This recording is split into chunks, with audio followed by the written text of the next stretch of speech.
Hello viewers, আসসালামু আলাইকুম।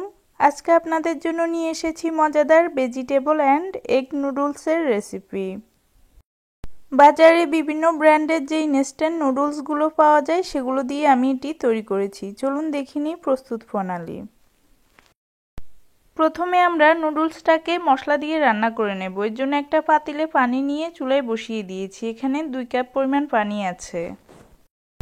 এবার পানিটা ফুটে ওঠা পর্যন্ত অপেক্ষা করব। পানিটা যখন ফুটতে শুরু করে দিবে তখন আমি ইনস্ট্যান্ট যে নুডলসগুলো পাওয়া যায় সেগুলো থেকে 2 প্যাকেট নুডলস এর মধ্যে ভেঙে দিয়ে দেব।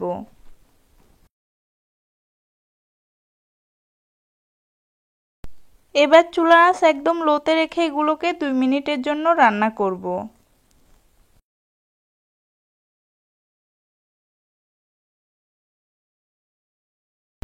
2 মিনিট পর 2টা প্যাকেটের সাথে যে 2 প্যাকেট টেস্ট মেকার ছিল সেগুলো আমি এর মধ্যে দিয়ে দেব।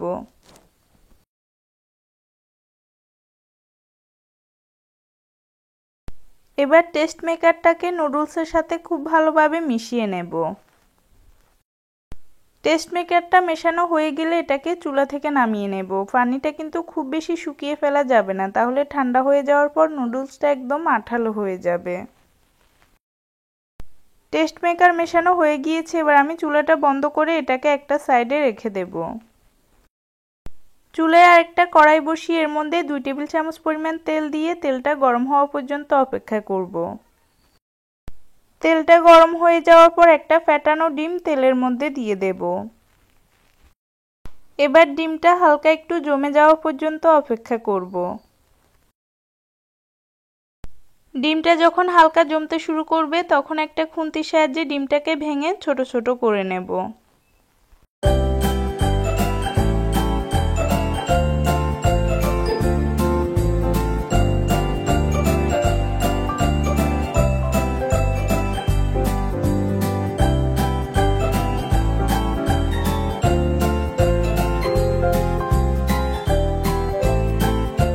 ডিম ভালো মতো ভাজা হয়ে গেলে ডিমগুলোকে আমি একটা প্লেটে তুলে রাখবো।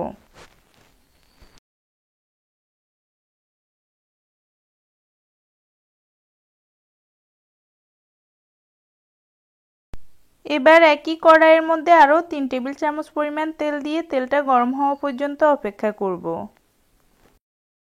তেলটা গরম হওয়ার পর একটা পেঁয়াজ কুচি তেলের মধ্যে দিয়ে দেব।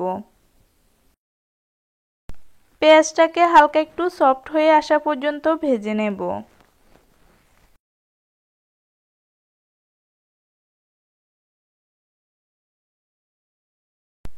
পেঁয়াজটা হালকা নরম হয়ে আসলে 2 কোয়া রসুন এর মধ্যে গ্রেট করে দিয়ে দেব। তবে রসুনটা আপনারা পছন্দ না করলে বাদ দিতে পারেন।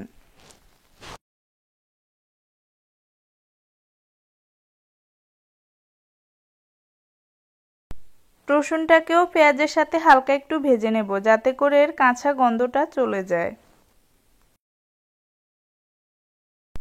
এখন এর মধ্যে 2টা কাঁচামরিচ ফালি করা দিয়ে দিলাম। তবে আপনারা যদি ঝাল একটু বেশি পছন্দ করেন তাহলে ঝালের পরিমাণটা আরও বাড়িয়ে দিতে পারেন।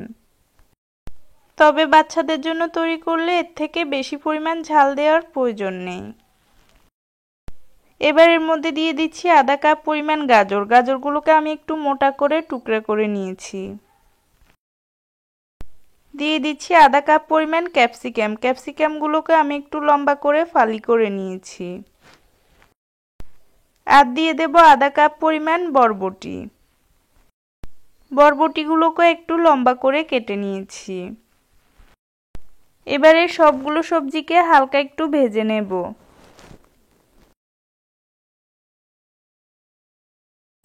সবজিগুলোর মধ্যে স্বাদমতো লবণ দিয়ে দিচ্ছি।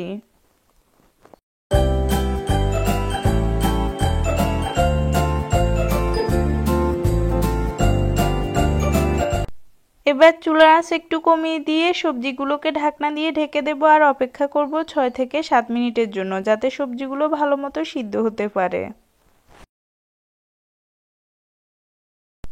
6-7 মিনিটের মতো হয়ে গিয়েছে। এবার আমি ঢাকনাটা খুলে দিচ্ছি। সবজিগুলো অনেকটা সিদ্ধ হয়ে এসেছে।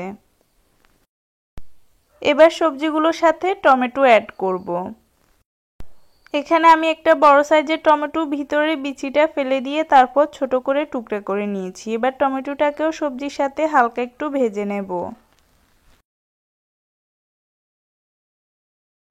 টমেটোটা যখন একটু নরম হয়ে আসবে তখন এর মধ্যে আগে থেকে স্ক্রাম্বল করা ডিমটা দিয়ে দেব, দিয়ে সবজির সাথে ভালোভাবে মিশিয়ে নেব।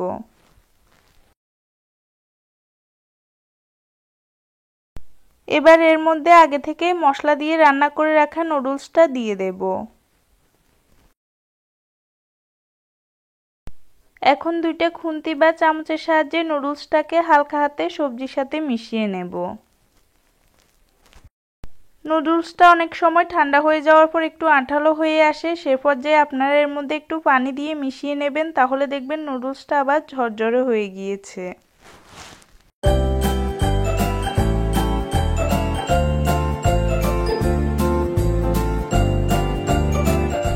নুডলস রেডি হয়ে গিয়েছে, আমি চুলাটা বন্ধ করে দিয়েছি। এবার গরম গরম এটাকে সার্ভ করার পালা। আপনারা চাইলে আপনাদের পছন্দ অনুযায়ী নানা রকম রঙিন সবজি এখানে ব্যবহার করতে পারবেন, তাহলে এটা অনেক কালারফুল লাগবে এবং দেখতে অনেক সুন্দর দেখাবে। আশা করছি এই রেসিপিটি আপনাদের কাছে ভালো লেগেছে। যদি ভালো লেগে থাকে তাহলে অবশ্যই আমার চ্যানেলকে সাবস্ক্রাইব করবেন। রেসিপিগুলো ভালো লাগলে অবশ্যই আপনাদের ফ্রেন্ডস অ্যান্ড ফ্যামিলির সাথে শেয়ার করবেন, আর কোনো প্রশ্ন থাকলে আমাকে কমেন্ট করে জানাবেন।